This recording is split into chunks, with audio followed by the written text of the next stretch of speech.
the night of October 8, 2019, a hotshot crew out of the Los Padres complex was cutting line above a drainage called Sable Ridge in the mountains of Central California, when one of them shot 40 seconds of footage that no supervisor ever entered into the incident report. The man who filmed it was Frank Delgado, 44 years old at the time, a wildland firefighter with 19 fire seasons behind him. In the footage, a Bigfoot walks out of a burning stand of pine carrying a live buck across its shoulders and passes within 10 feet of the camera before setting the animal down and disappearing back towards the flames. Delgado never turned the tape in. He kept it in a coffee can in his garage for 4 years. When he finally talked about it, he did not talk to a reporter or a researcher. He talked to one person, and he started not with the fire, but with his grandfather. I have to tell it the way it happened to me, which means I have to start with Owen because the ridge was his before it was mine. My grandfather Owen worked fire lookouts in these mountains in the 50s. He sat in a little glass box on a peak for months at a time with a map table and a pair of binoculars and a radio, and his whole job was to watch the country burn and call it in before it got big. He did that for 11 summers. When he died, he left me 2 things. He left me a rifle I have never fired and a green cloth journal with a rubber band around it, and for a long time the journal just sat in a drawer because I was young and I did not care what an old man had written about weather. I became a firefighter because of him and in spite of him. He never once told me to do it. He just talked about the mountains in a way that made everything else sound small. My mother hated that I signed up. She said the men in our family go up into those hills and they come back wrong, and I laughed at her, and then I spent 19 years finding out she was half right. Here's a thing I've never been able to say to anyone until now. Fire kills everything in its path. That is what it does. When a crown fire runs through a drainage, it moves faster than a deer can climb. It sucks the air out ahead of itself. And the things that live in that country die in it by the thousands, and you find them after, or you find what is left, and you learn not to look too long. That is the truth of the work. Everybody on a crew knows it. Nobody talks about it. But on Sable Ridge, over and over, across 19 seasons, the animals lived. I did not notice it all at once. Nobody would. You notice it the way you notice a coincidence, and then a second one, and then you spend 15 years pretending you're not counting. The first time was my second season on a fire that ran the length of the Zaca drainage. I was young and stupid and fast, and they had me on the line for 30 hours. Somewhere in the worst of it, in the dark, with the fire crowning 2 ridges over and the sky the color of a stove burner, I watched a doe come down out of a canyon that had already burned. She came down calm. 2 fawns behind her, single file, walking, not running, straight down a line as if something had drawn it for them out of country that was already black and should have been a grave. I told myself they found a seam. Fire leaves seams sometimes, cool corridors where the wind bent it. I told myself that for about 10 years. The next one I could not explain with a seam.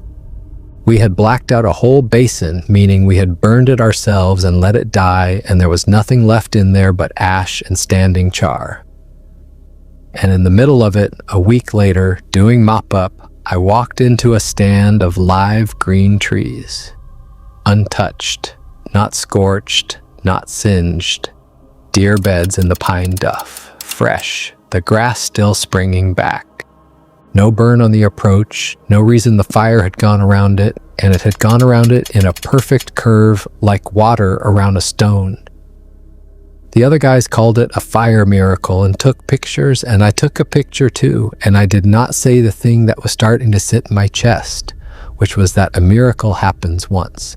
This was not once. I started a notebook. I want to be honest about how that felt. It felt insane.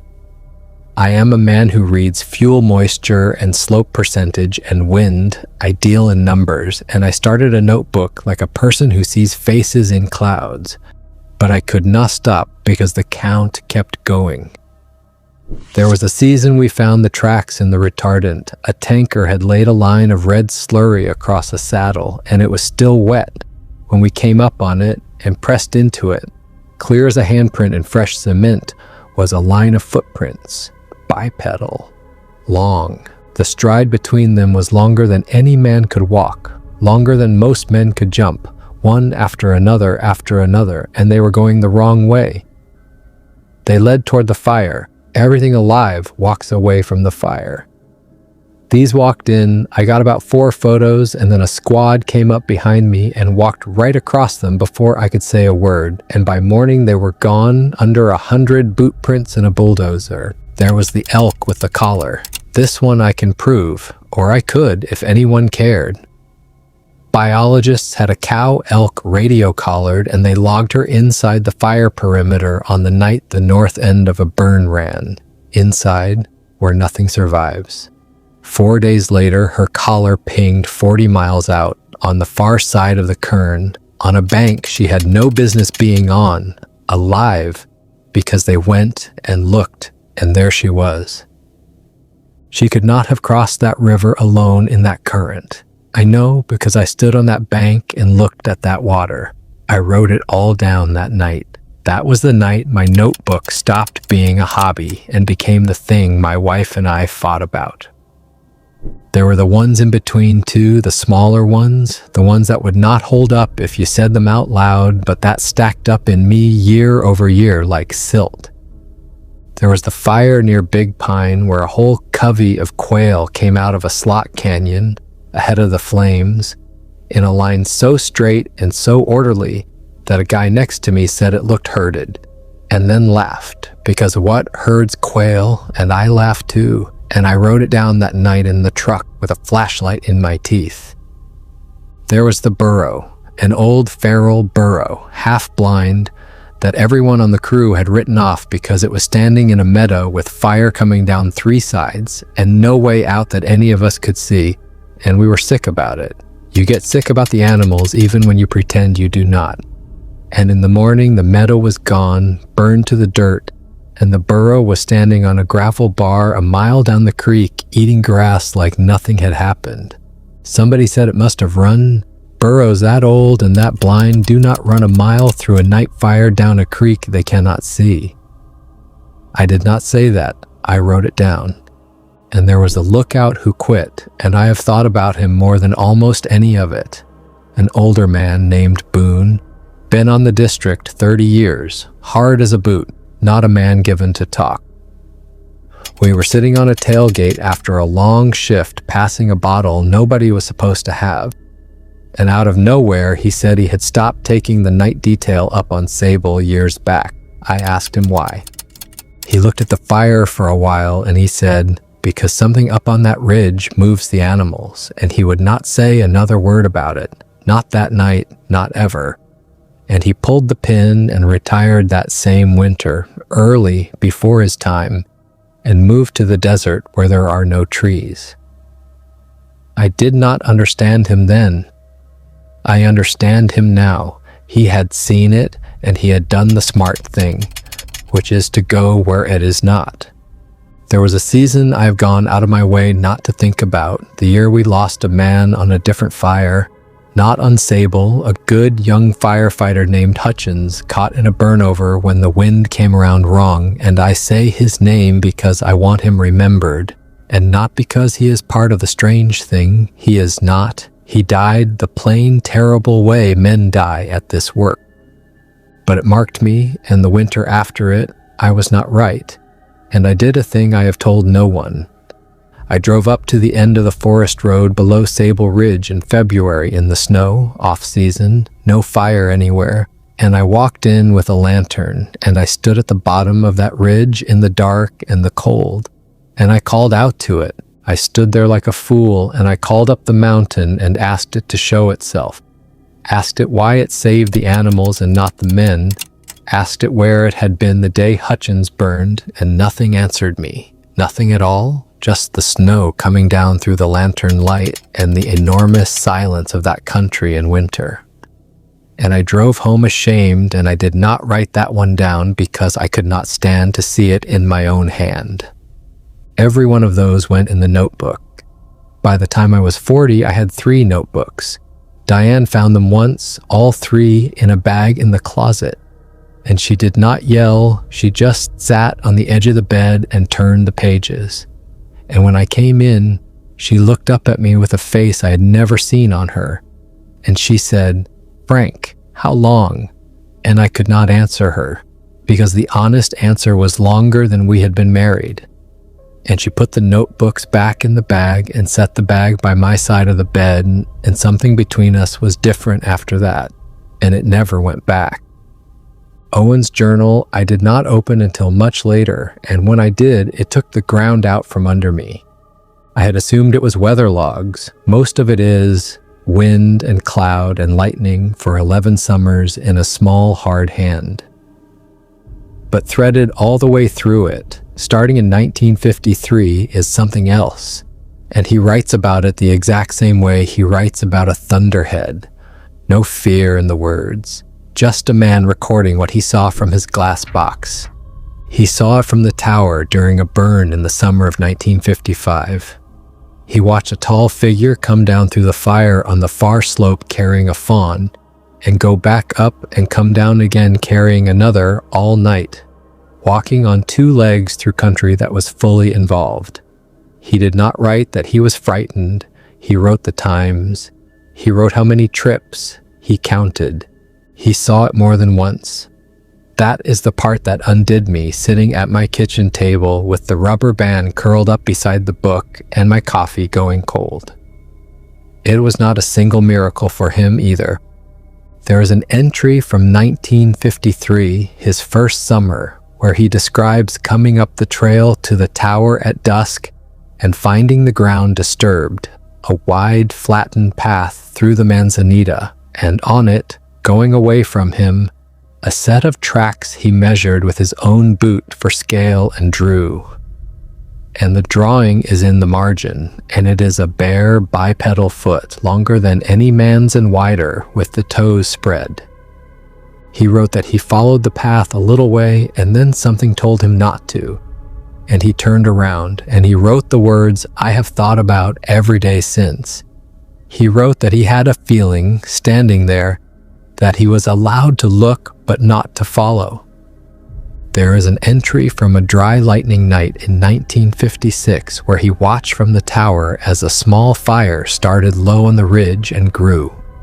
And he called it in, and while he waited for it to be worked, he watched through his glasses and saw deer coming off the ridge ahead of it, and behind the deer, moving down among them, not chasing, herding, a tall, dark, upright shape keeping them together and moving them down and out. He wrote that it worked all night. He wrote that at dawn the fire was out and the ridge was black and there was not a single dead animal on it, and that he had walked it himself to be sure and found nothing, and that this was the third time. The third time.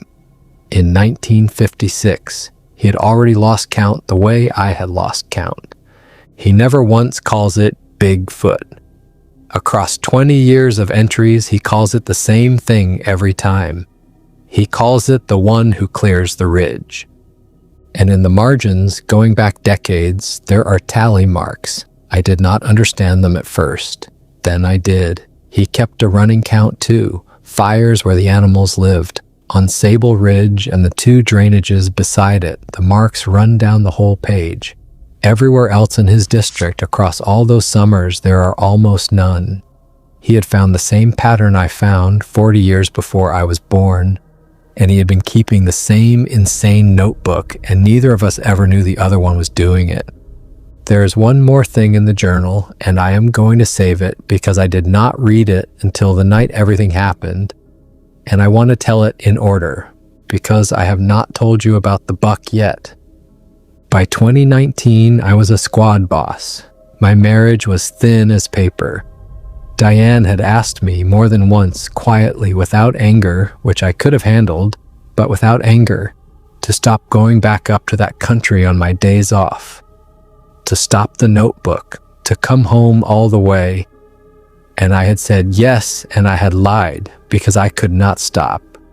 And she knew I could not stop, and that knowing is what actually ends a marriage, not the shouting. I want to be fair to her telling you this because she was right and I was the one who was wrong, whatever the tape shows. On my days off, all through my 30s and into my 40s, I would drive up to the end of the forest road below Sable Ridge, and I would park and I would walk in with a pack and a camera and my notebooks, and I would spend 2 days, 3 days up on that country looking for it. Not in fire, just looking, sitting in cold camps in the dark, hoping to smell that smell. And I would come home smelling of wood smoke and dirt, and I would have nothing, no photo, no track, nothing. And Diane would look at me in the doorway, and I could see her doing the arithmetic of what I had spent. The days, the money, the piece of me that came back a little less each time.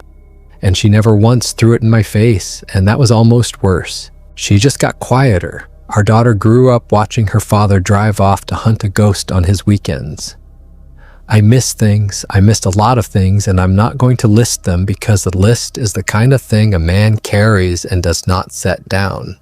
The worst of it, the thing I've never told her, is that one of those trips I did see it years before the buck. A single night up on the ridge, no fire, just a clear, cold autumn dark. And I woke in my bag with the smell all around me, thick, right there. And I sat up, and 30 yards off in the starlight, there was a shape upright at the edge of the trees, huge. And it was holding something, some animal, I could not tell what, cradled against it. And I fumbled for the camera, and by the time I had it up, the shape was gone. No sound, just gone. And I sat there the rest of the night shaking, and I never got the picture. I came home from that trip and Diane asked how it was, and I said, fine, quiet, nothing. And that was the biggest lie I ever told her, because that was the night I knew for certain. And instead of telling her, instead of letting her decide with the truth in front of her whether to stay married to a man who chased that, I swallowed it and I kept going back. And I let her think I was chasing nothing when I knew I was chasing something. A man can forgive himself a lot of things. I have not managed that one. October 8th, we were on a fire in the Sable drainage. Of course we were. It had been a bad, dry autumn, and the whole range was ready to go. And when it went there, on my grandfather's ridge. And I remember standing at staging that first morning, looking up at it, and feeling something I did not have a word for, like the country had called me back to finish reading a page. We were cutting line on the east flank after dark.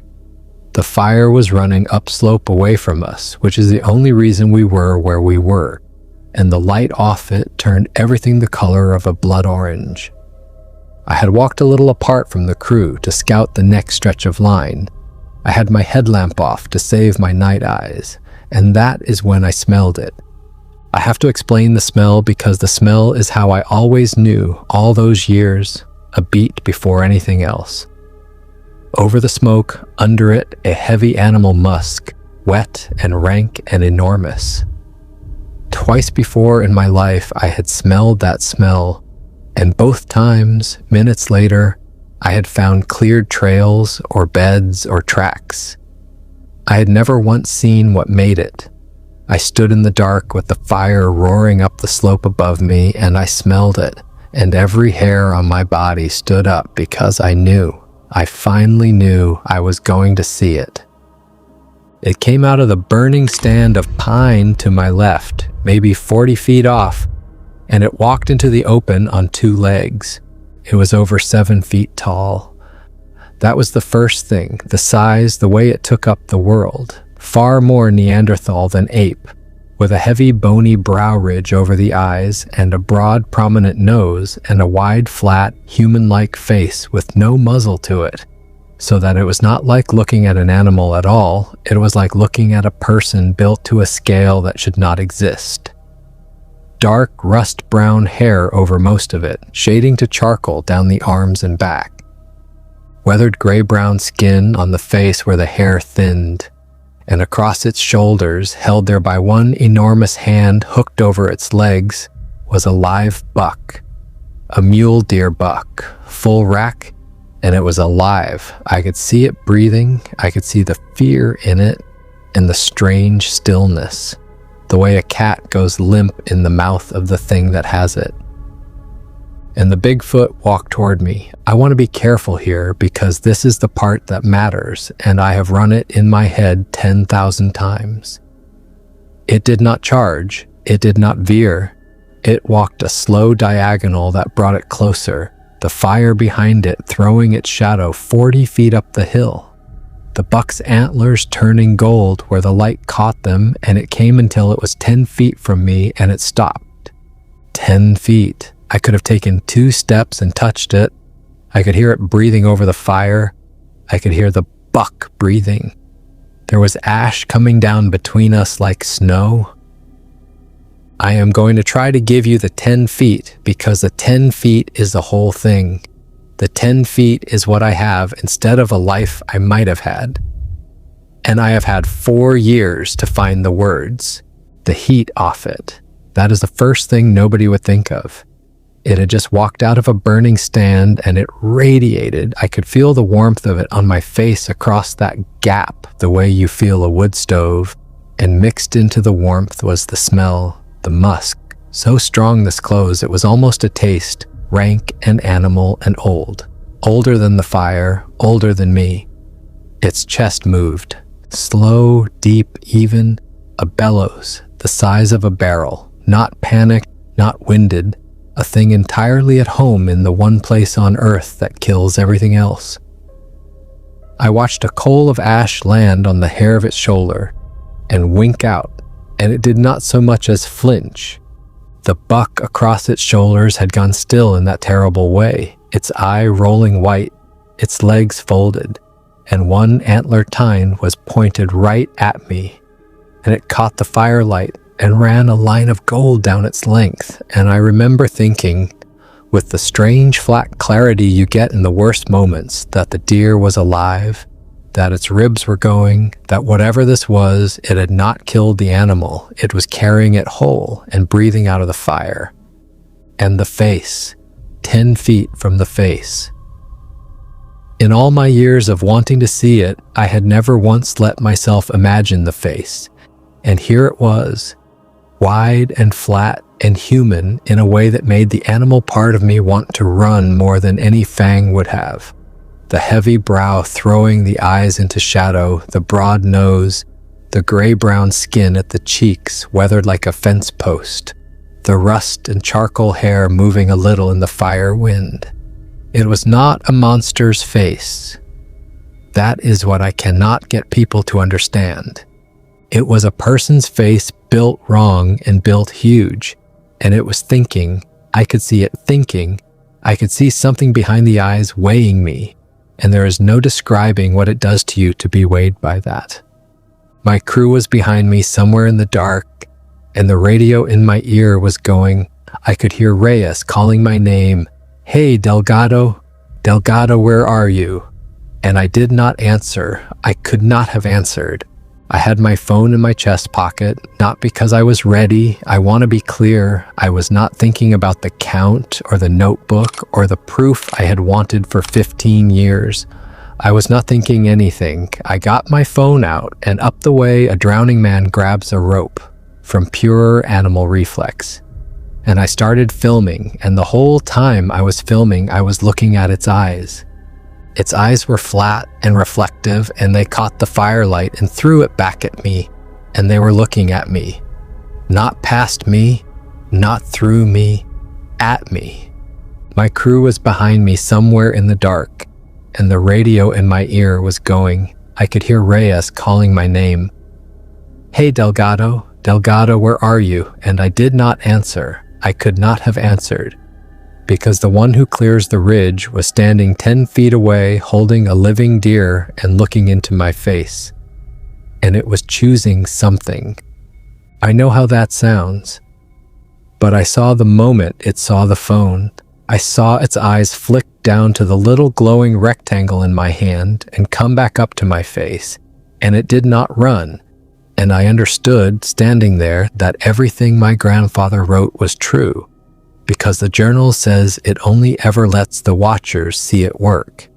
And it was letting me. It had come to 10 feet and stopped and let me film it. And there was a torn notch in its left ear.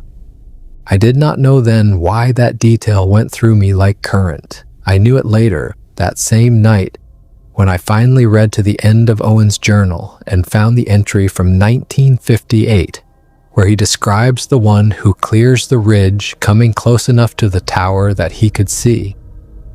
And I am quoting the shape of it, not the words, a torn place in the left ear like a piece bitten out. In 1958, 61 years before I stood in front of it, the same notch, the same ear. And I have never found a way to make that make sense that does not break my understanding of what a lifespan is, so I have stopped trying and I just carry it. It set the buck down. It bent, slow, and it lowered the deer to the ground on its feet, and the buck stood there swaying for a second, and then it bolted downhill away from the fire and away from both of us, and was gone into the dark. And then it was just me and the Bigfoot 10 feet apart. And it did the thing I have never told anyone, and I'm only telling you. It raised one hand. Not toward me, past me. It raised one long arm and pointed downhill, the direction the buck had gone, the direction of safety, the direction away from the fire. And it held the point, and it looked at me. And I have spent 4 years trying to decide what it meant, and here is where I have landed. And I know it is not proof of anything. I think it was telling me to go. I think it was telling me the fire was going to turn the way I had felt it might turn all day, and that I was standing in the wrong place. And I think the one who clears the ridge, having cleared the deer, was clearing me. Because the fire did turn. 10 minutes later, the wind came around hard out of the northeast, and that east flank where I was standing, where my whole crew was working, blew up, and we had to pull back fast to a safety zone we had scouted that afternoon, and we made it, all of us. But it was close. It was the closest I have been, and if I had still been standing where the Bigfoot found me, I do not think I would be telling you this.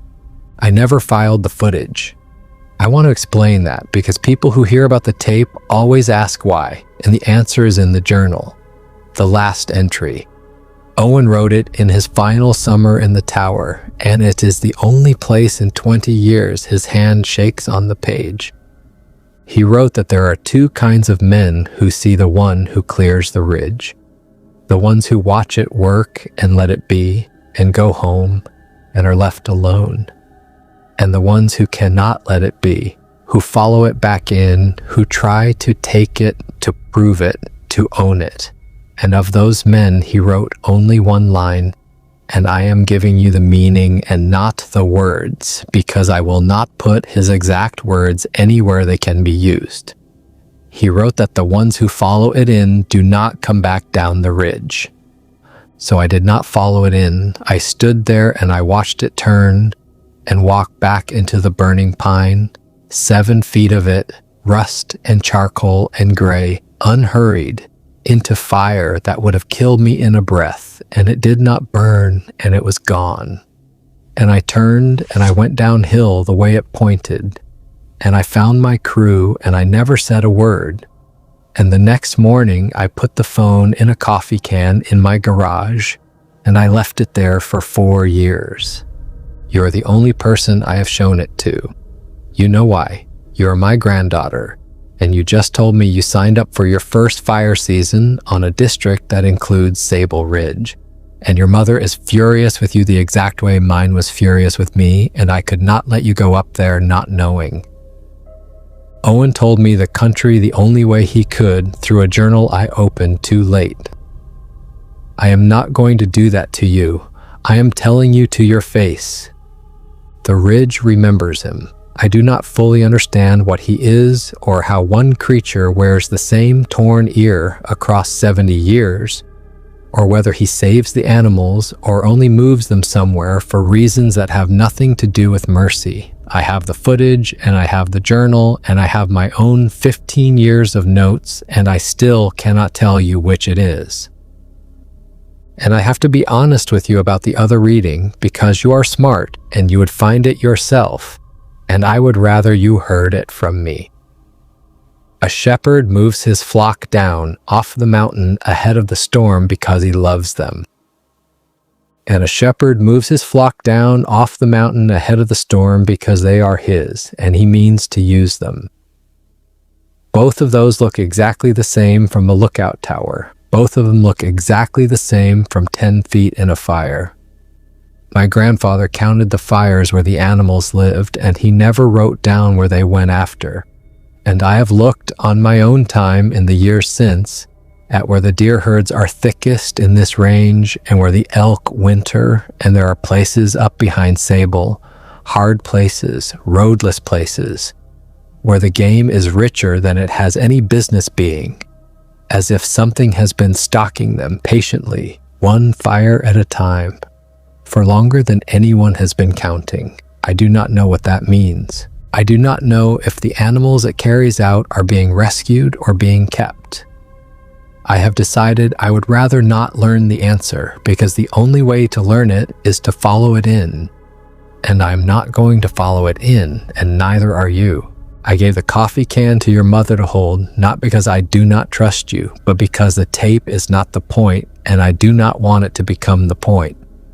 People who chase the proof end up like me, or worse, like the men in Owen's last entry.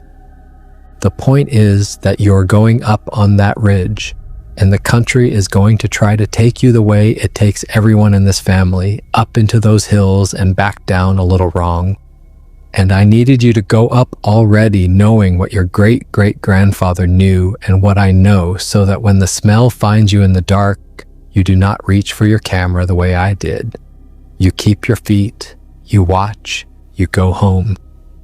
But I can tell you this, if you are ever up on that ridge, in the dark, in a fire, and you smell something enormous under the smoke, and something over 7 feet tall walks out of the flames, carrying an animal that ought to be dead, and it stops in front of you and looks into your face, you watch it. You watch it work, and then you ignore it and go home. You do not follow it. Real or fake, you decide.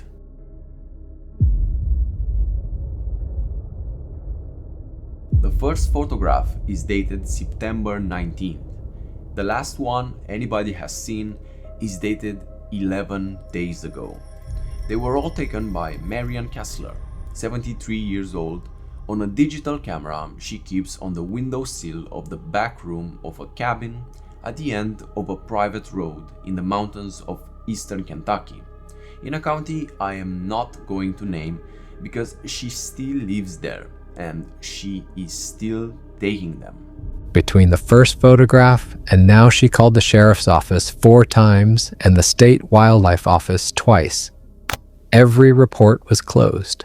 2 of them were closed the same day they were opened. This is her account in her own words, put down the way she talks, because she asked that it be kept the way she talks.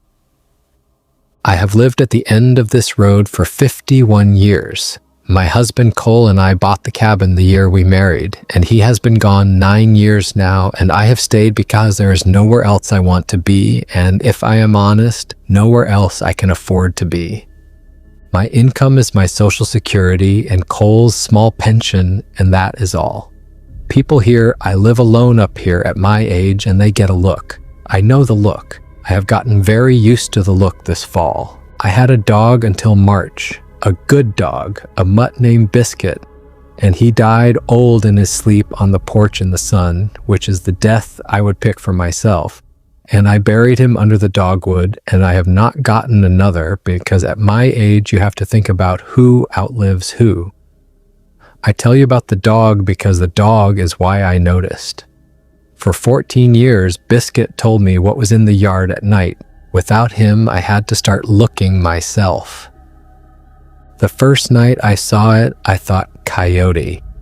We have coyotes. I was letting the cool air in through the back door before bed, and there was eye shine at the tree line, low, green in the porch light, and a shape behind it. And I did what anybody does now. I picked up the camera off the sill and I took a picture through the glass. In the picture, it is standing on all fours at the edge of the trees looking at the house. Thin, too thin. You could count its ribs, and its hips stood up like tent poles under the hide. And the hair was patchy and pale, and I thought, that animal has the mange, that animal is starving, poor thing. I felt sorry for it. I want you to know I started out feeling sorry for it. The second night is when I stopped feeling sorry. It came across the yard. I was at the back door again, and it came out of the trees and started across the open grass toward the house. And for 3 steps in the middle of the yard, it stood up and it walked. I need you to understand what I am saying because everybody I have said it to has decided I mean one thing when I mean another. I know what an animal looks like when it rears up. A bear stands up to look around and then drops back down. A dog begs on its haunches. That is not what this was. This came up onto its 2 back legs and it kept coming. It took steps, one and then the other, its front legs tucked up against its chest like arms, its hips carrying it forward the way my hips carry me forward, and it walked across my yard like a man walks, 3, 4 steps, and then it dropped back down to all fours at the edge of the porch light and was gone. I did not get that one in a picture. My hands were not working right, but I saw it as plain as I see this page, and I have seen it a dozen times since, and it is always the same, and it is the thing nobody will let me finish saying. It walks, not stands, walks. That was when I called the sheriff the first time. A deputy came out the next afternoon. A young man named Pruitt, polite, called me Mom, and I showed him the 2 pictures and I told him about the walking. He looked at the pictures a long time and I could see him deciding. He said it looked like a coyote or maybe a wolf dog cross with a bad case of mange. Sarcoptic mange, he said, which makes them lose their hair and go thin and act strange and come around houses looking for easy food. He said there had not been real wolves in this part of Kentucky in 100 years, so it was most likely somebody's dog gone wild or a mangy coyote. He was not unkind. That is the thing. He was not unkind at all. He said, Mom, you keep your doors locked and you call us if it tries to come inside. And he gave me an incident number and he wrote it down for me on the back of a card so I would have it. And I understood from the way he wrote it down slow and clear, the way you write for a child, exactly what he had decided about me. He had decided I was a lonely old woman who had gotten frightened by a sick coyote. And you cannot argue a person out of that. The more you insist, the more sure they get. After Pruitt left, I sat with the pictures on the computer, going through them big on the screen, and that is when I found the second one. In the very first picture, the one I thought was just the one animal at the tree line, there is a reflection in the dark glass of the back door. The flash caught it, and in the reflection, close, much closer than the tree line, standing at the corner of the house not 15 feet from where I was standing when I took the picture, there is another one. Upright. I had photographed one at the trees and never seen the one that was already at the house. There were 2 of them that first night. There have never been fewer than 2 since. Some nights I think there are more. I want to tell you what that did to me, finding the second one in the glass. I sat there in the dark of the back room with the computer light on my face, and I felt the floor of the world tip, because it meant that on the very first night, while I stood at that door in my nightgown feeling sorry for a starving coyote at the tree line, there had been a second one at the corner of my house, close enough to touch the wall, and I had not known, and it had watched me watch the wrong one. It had let me look at the far one so I would not see the near one. I know how that sounds. I have had 5 weeks to decide whether it is a crazy thing to think, and I have decided I do not care anymore whether it is crazy because I saw the picture and you would think it too. That was the night I started keeping the doors locked in the daytime as well, which I have not done in 51 years on this mountain. I'm going to tell you the rest of it the way it came, night by night, because that is the only way I know it, and because I want somebody to have it written down in case. They circle the house. Every morning now, I walk the yard with my coffee and I find where they were. Flattened grass in a ring, tracks in the soft dirt by the rain barrel. And I have been marking it. I have a little map I drew of my own property, and I put a mark where I find the sign each morning. And I am telling you the ring is getting smaller. The first week, the sign was all out at the tree line, 30, 40 feet from the house. Now I find it on the concrete step by the back door. Now I find it under the window of the room where I sleep. The circle is closing in, and I've watched it close in over 5 weeks with my own eyes and my own map, and there is nobody who will look at the map. Little things started going wrong around the place that I cannot pin on them and cannot pin on anything else either. The birds left. I have fed birds off my back porch for 50 years, chickadees and titmice and a pair of cardinals that nested in the rhododendron every spring. And sometime in early October, they simply were not there anymore all at once, the feeder full and untouched. And the woods around my house went quiet in a way I have never heard them go quiet. No birds, no squirrels barking, nothing. A held breath kind of quiet that starts at dusk and sits on the place all night. Cole used to say you could tell what is in the woods by what has gone silent in them. I did not like remembering that. My mailbox is a 1/4 mile down at the county road because they will not bring it up my drive, and I stopped walking down for the mail after dark, and then I stopped walking down for it in the last hour of light. And then one afternoon in plain gray daylight, I was coming back up the drive with the mail in my hand, and I felt it, the way you feel a person behind you in an empty house. That certainty on the back of your neck, and I stopped and I turned around and there was nothing on the drive, nothing I could see. But off in the laurel to the side of the road, the brush was moving, low and steady, keeping pace with where I'd been walking, and it stopped when I stopped, in the daytime. That was the first time it was the daytime. I walked the rest of the way up not running because I had an idea somehow that running would be the wrong thing, and I have not gone down for the mail on foot since. It piles up. I do not care about the mail. The dog's grave under the dogwood was dug at. Not dug up. Biscuit is still where I put him. I made myself check. But the dirt at the edge of it had been worked at and left, and I do not want to think about that one at all, and I am only putting it here because I said I would put all of it here. I called the wildlife office, and a man came, an officer named Landry, and he was the same as Pruitt, only worse, because he measured a track by the rain barrel with a little ruler and told me it was consistent with a large domestic dog. And then he looked at me the way you look at a house that needs a lot of work, and he said, "Mrs. Kessler, have you got family who could come stay with you a while, or somewhere you could go?"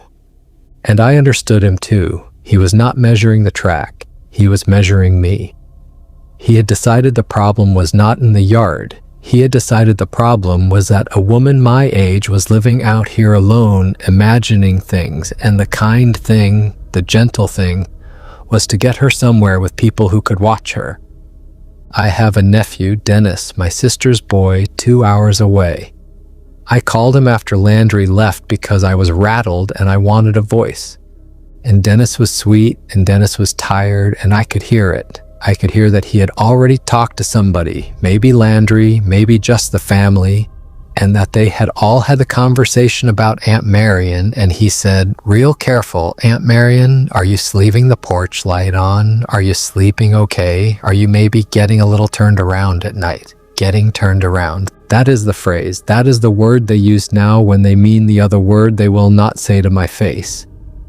And I said I was sleeping fine, which was a lie. I have not slept a full night since September, and I got off the phone and I sat in the dark and I understood that no one was coming. Not because they are cruel, because they love me and they have decided I am the thing that is wrong. And that is worse than the animals. I want that understood. The animals I could maybe live with. It is being alone with them that I cannot live with, and they have made sure I am alone with them. I have thought a great deal, sitting up in the chair at night, about why nobody believes me, because I used to be somebody people believed. I taught the 3rd grade in this county for 30 years. Grown men and women down in the town still call me Mrs. Kessler and mean it kindly. I raised no children of my own, but I taught most of theirs.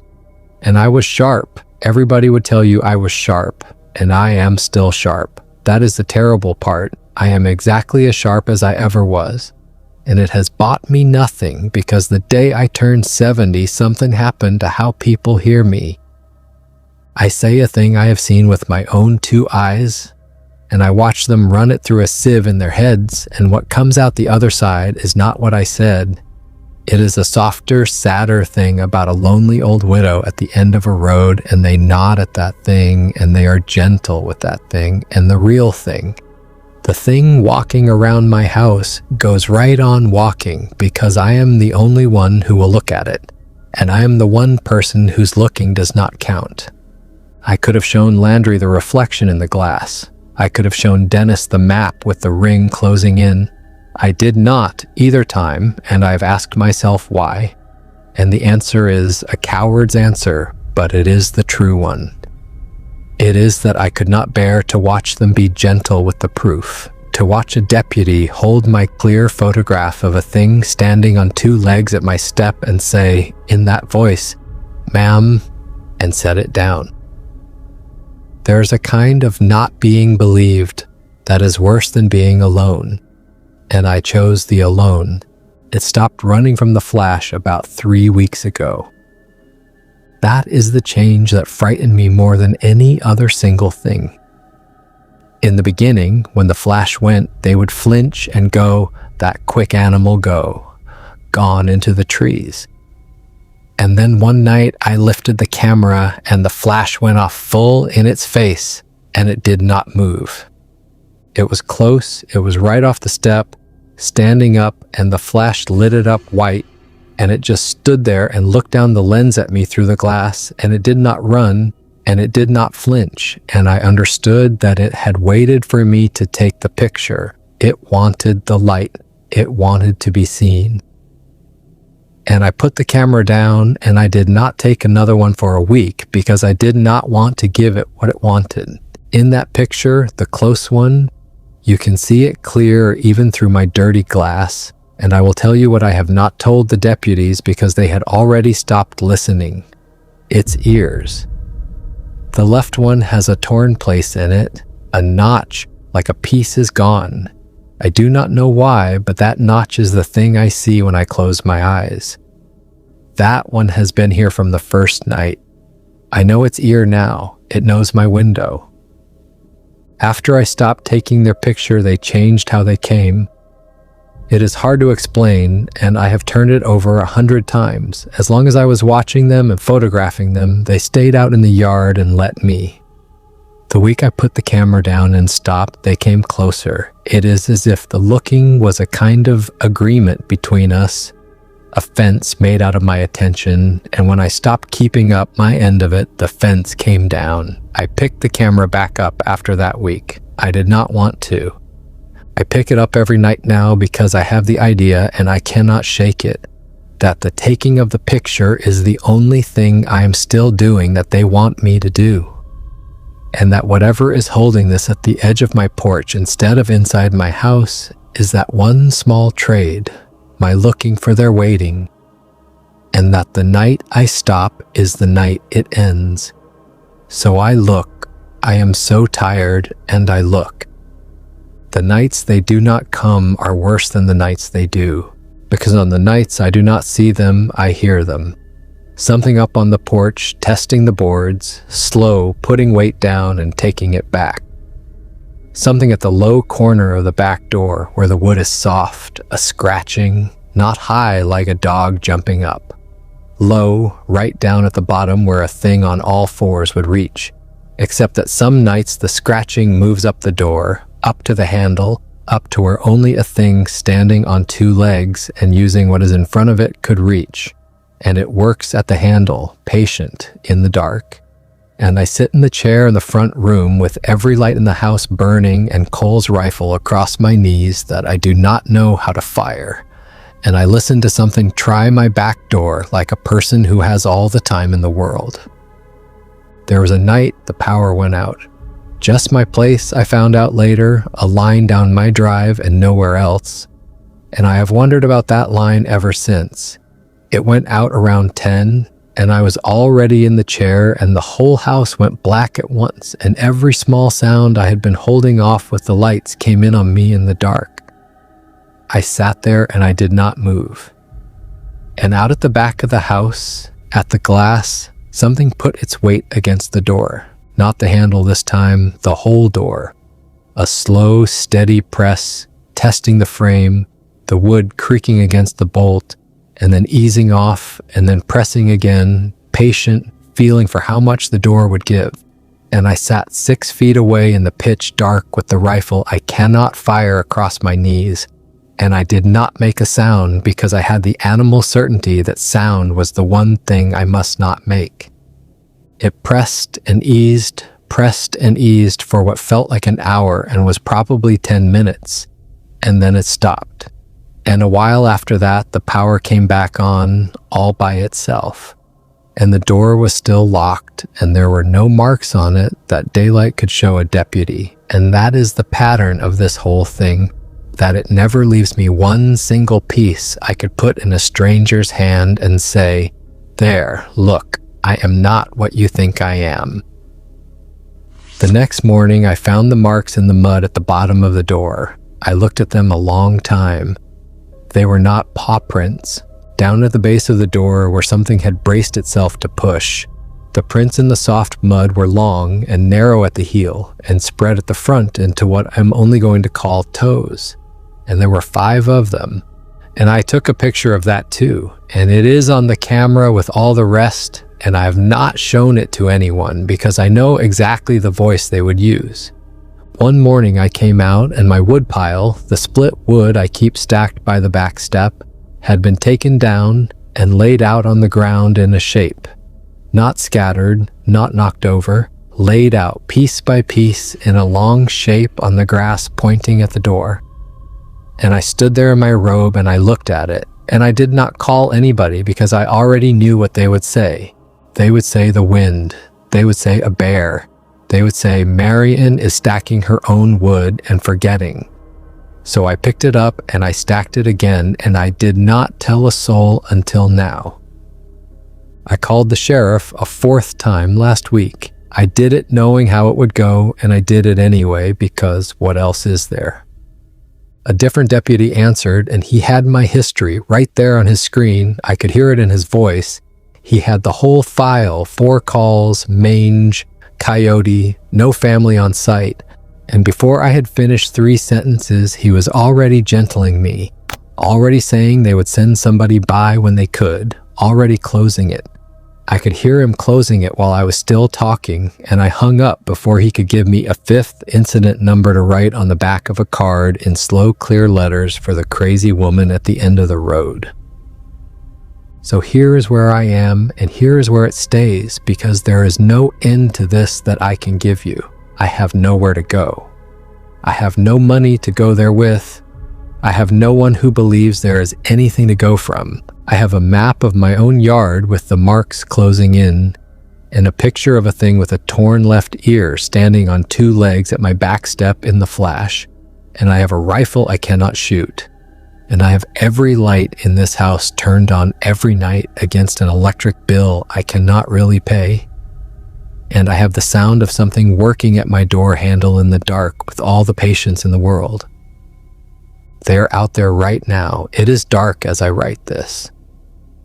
A little while ago, I heard the boards on the porch take weight, one slow step and then another, and I know that walk now. I know it is not a coyote. I know it is not a wolf. I know it does not drop back down to all fours when it thinks I am not looking.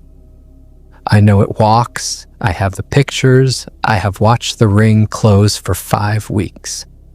I have thought about what I will do, and the truth is there is not much to decide because most of the doors people would walk through are shut to me. I cannot afford to leave, and I have nowhere to go if I could.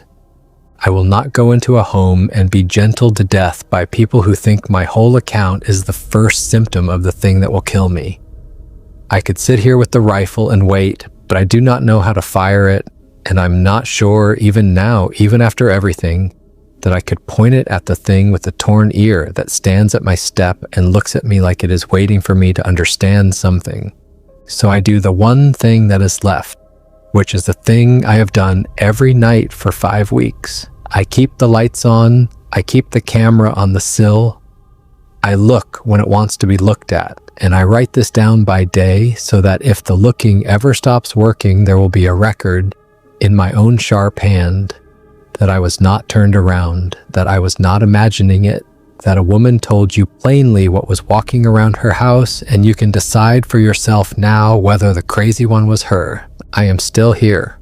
The light is on, the camera is on the sill, and something is walking around my house tonight the way a man walks, slow, in no hurry at all, because it knows what everybody who could help me has already decided, which is that there is nothing out here but an old woman and the dark and her own mind. And it knows, the way I know, that no one is coming. The ring on my map this morning was the smallest it has ever been. Tomorrow morning I will go out with my coffee and walk the yard and find where it was, and I will make my mark. And I already know before I make it that the mark is going to be closer to the door than it has ever been, and I already know that the morning after that it will be closer still, and there is no more yard left for the ring to close across. I have counted the feet. I have a week, maybe 2, of yard left, and then I suppose I will find out what it wanted. I am 73 years old. And I've buried a husband and a dog, and 30 years of other people's children have grown up and forgotten me. And I am not, in the end, as frightened as I thought I would be, sitting here writing this with the whole house lit up like a ship.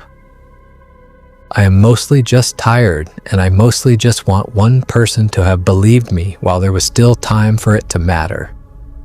Maybe that is you. It is late, and the boards on the porch just took weight again, one slow step, and then another, coming around the side of the house toward the back, the way it does, and I am going to put the pen down now and pick up the camera because it is nearly to the glass, and it is my turn to look. Real or fake, you decide. I was Alex, thank you for watching, and I will see you in the next one.